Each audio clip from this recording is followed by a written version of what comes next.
איזה שנה אתה בבנק לאומי?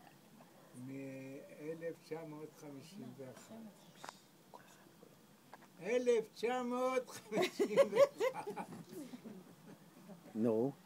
נו, למה? איך הגעתי למה? מכיוון שמהצבא העבירו לבנק מסוים את המשכורות. המשכורת הייתה בגבולות של 500 לירות, משהו דומה לזה. ואמרה לי הפקידה שאני צריך להביא ארבעה ערבים שיהיו ערבים על הסכום הזה שאני אשלם. בשביל מה? למה היית צריך הלוואה? בשביל לעשות ריהוט מינימלי לבית. הבנתי.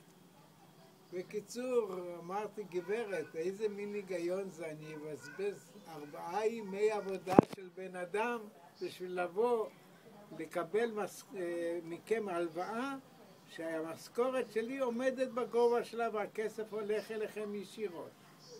אז הוא אמר, ככה זה נהוג. אז אמרתי, נהוג, אז אני רוצה את המנהל, רוצה לשמוע מה הוא חושב. נכנסתי עם הטופס לשם ואני אומר לו, תשמע, איפה ההיגיון פה? אז הוא אומר, באמת אצלנו ככה עושים. אז אמרתי לו, אז אני לא מוכן לזה. אז הוא אמר, אבל זה ככה נהוג. אז אמרתי, בסדר, וקראתי את זה, וניגשתי לבנק לאומי, שהיה בדיוק בפינת אבן גבירול ז'בוטינסקי. זה היה קרוב מאוד לבית.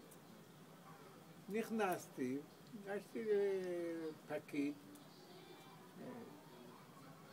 אמרתי לו, שמע, יש מצב כזה וכזה ואני צריך הלוואה ואני איש צבא והמשכורת שלי הולכת ישירות ואני אעביר את החשבון אליכם. אז אמר, בסדר, אין בעיה. במקום ניתנו לי את ההלוואה ומאז אני איתם. כמה שנים זה?